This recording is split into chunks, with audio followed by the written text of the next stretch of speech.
Hello. I didn't expect such an applause. So, this is basically me. I'm not basically an enemy of the state. I'm their best friend, but they don't appreciate it. So, and I will explain you how it all happened. So, this was me like 8 years ago. Due to some unfortunate events, I was arrested at one point by the government, held for questioning for about 10 days. Everything which had on-off switch in my home was confiscated, but they had to let me go eventually, so I am fine. So, and this whole story started with this satellite picture. So, I wanted to have a fair elections in Croatia, and we knew that we had about 800,000 people more on our voters list than actual voters exist in Croatia. And I wrote a blog post saying that if someone could give me a voters list for the country, I would be able to calculate where the voter fraud is happening. So I did a simple search engine which looked like this.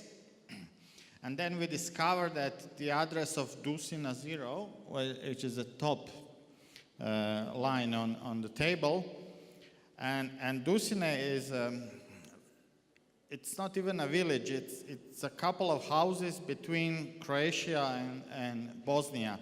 At the time, they didn't have an asphalt road there. So there was supposedly, based on government books, there was a house with 404 people living in it. So I took a satellite picture, I mean, it's basically Google Earth, and we were trying to find that particular building, and we failed. As an end result, Croatia in the end deleted about 800,000 people from the voters list, so you can imagine that I was not really appreciated at some point in time in my country. The dead don't vote anymore, which is a surprise. But in some places we still have more voters than citizens living there. For example, city of Vukovar. So in 2010, and that was the reason why I was arrested, there was this website, because after the war in Croatia, which ended in 1995, we knew that we had like 350,000 people who served in the army at any capacity during the wartime. And today we have about 580,000 people, so there is a surplus of war veterans. So this website showed up, and depending on what you entered in a search engine, you would get either a name of a particular person and his, where he was at a particular point in time during the war, or you would get an army unit and who was in the unit on a particular day. So this first guy on the list, Tomislav Ivić, happened to be a war veteran minister in Croatia at that time, and there is about 300 days on this list which nobody remembers seeing him. So he was also a little bit mad at me. So the government arrested me because they said that, you know, if it's politics, if it's database, and if it's the internet, there is only one guy in the entire country who is responsible, and if he is not responsible, then he knows who is. So I didn't say that I did that website because there is a 10 years in prison for that website, and the statute of limitations expires on April 7, 2020. So in 3 years, I will talk about it. In the meantime, no. So I'll try to explain you shortly how I do these things, because, you know, there is no big infrastructure behind me. You know, there are no 20 people in the back office. There is not even an office when I think about it. So how we do that? So we start with a database of some kind. So in this particular case, and this is an ongoing project, it will come live in a couple of weeks. So in this particular case, there is a website in Croatia which will basically list the government expenses and who was actually paid to do these expenses. So in this particular case, in the search engine of that website, I wrote the unique text number of VIPNet, which is one of the two major telecom companies in Croatia. And you will see that in 2018, so this was made today, they made about 1.5 million Croatian kuna, which is approximately a little bit more than 200,000 euros. So that website is problematic because you actually have to know a text number of every company you are interested in, because all government websites, they don't usually allow any search. You cannot ask him, show me all expenses from Ministry of Interior or Ministry of Foreign Affairs or Ministry of Culture. You have to enter every single text number, and then you will get that company and which offices or ministries spend some money with them. So that's number one. Number two, this is like a screenshot from an annual report from one IT company which works a lot with the government.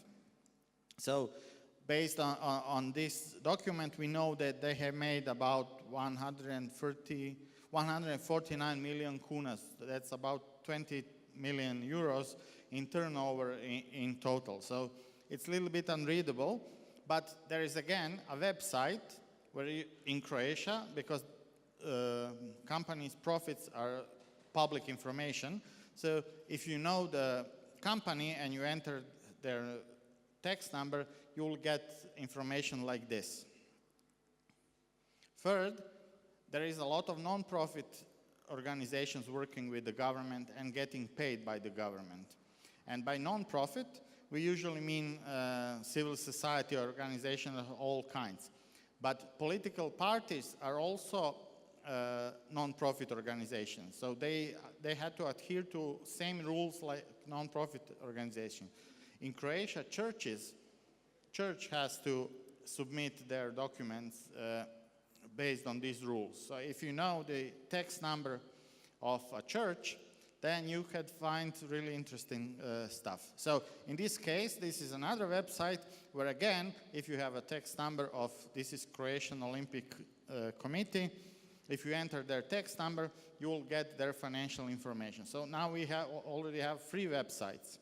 And now the only question is, where do we get the text numbers?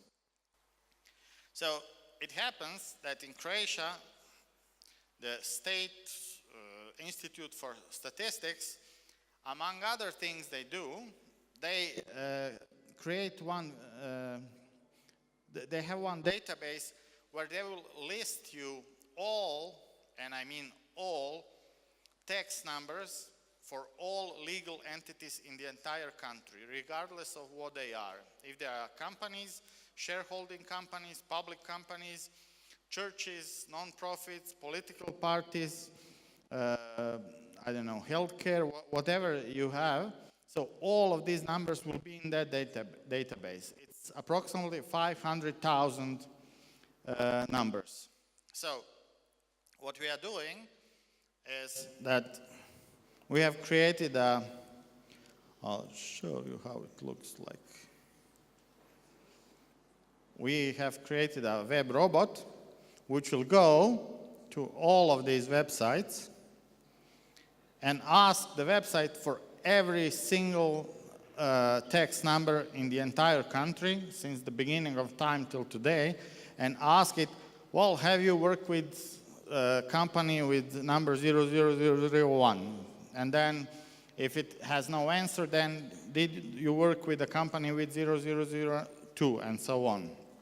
So it's like 500,000 questions for this site, for that website, for non-profit site. So suddenly we have like 3 major databases, and we have effectively downloaded the bank account of Croatian government. We know for every company which received money how well they were doing business. And for every non-profit, we know how much property they have, how many people they employ, what is the average salary, you know, all these kinds of financial things. And then, if you combine all of these data into one database, you will get a website like this. So suddenly, by combining all this data, you can ask the computer, the website, well, show me, for example, all companies which make more than 50% of their turnover with the government. And you will get a number. Or you can ask them, show me all companies which report profit which is higher than, let's say, 20% and work a lot with the government. Because the normal profit rate for a company anywhere in the world is like 5–6%. If you are banking, telco, or pharmaceutical, you can get up to 15%. But anything above 15% is highly suspicious. So if you make more than 20% profit, there is something wrong going on. Or you can ask the website, well, show me all companies which make more than 1 million euros with the government and employ less than 5 people. And all these kinds of things. So I have done this in the past, but on a smaller data set. And we have found, for example, a horse farm, like horse breeding farm, who won a contract to build a power line, you know, for electricity between 2 cities. Or we have found a company which happened to be owned by the son of the Speaker of the Parliament, which reported profit of 55% of their annual turnover, which is, I mean, if you deal with heroin and cocaine, you don't get that kind of profit. So it's highly suspicious.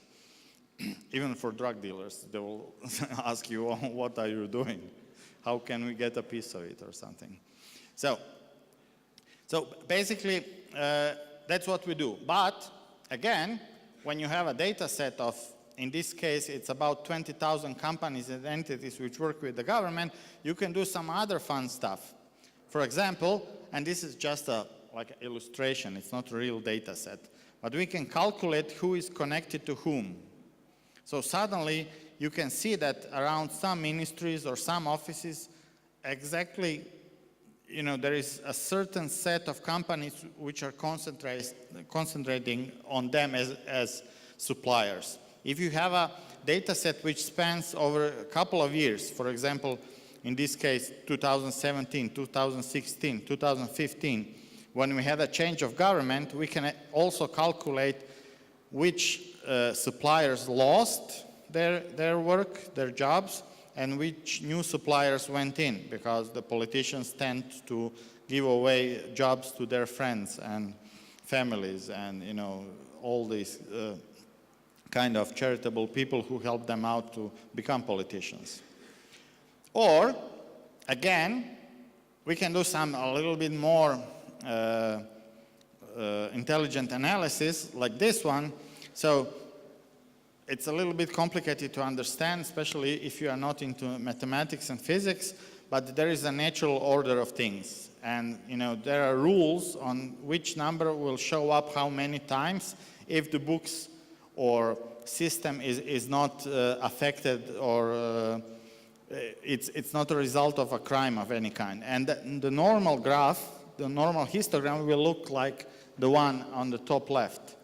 But if you go through the books of each ministry or particular supplier and so on, you might end up with a graph which looks like this one on the bottom, the bigger one.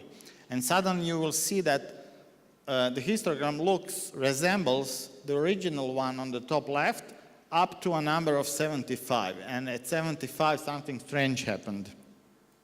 And this is because there is some kind of a legal limit, and any purchase below 75,000 kuna or 75,000 euro or whatever number you have, if you have a purchase above that number, then you have to do a completely different procedure, which is more open and more susceptible to competition. So if you go below that number, then you can do it with like only 3 offers, and the same guy will usually provide you with all 3. So you can easily pinpoint offices, ministries, and so on, where these kind of things happen.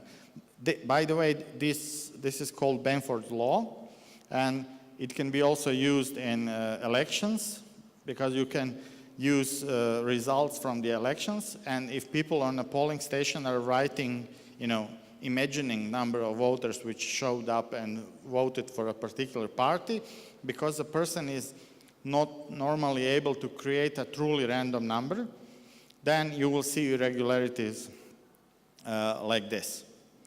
So that's about it from me. If you succeed, then you get a lot of press coverage. So I usually say that, oh, Steam, someone was playing. I usually say that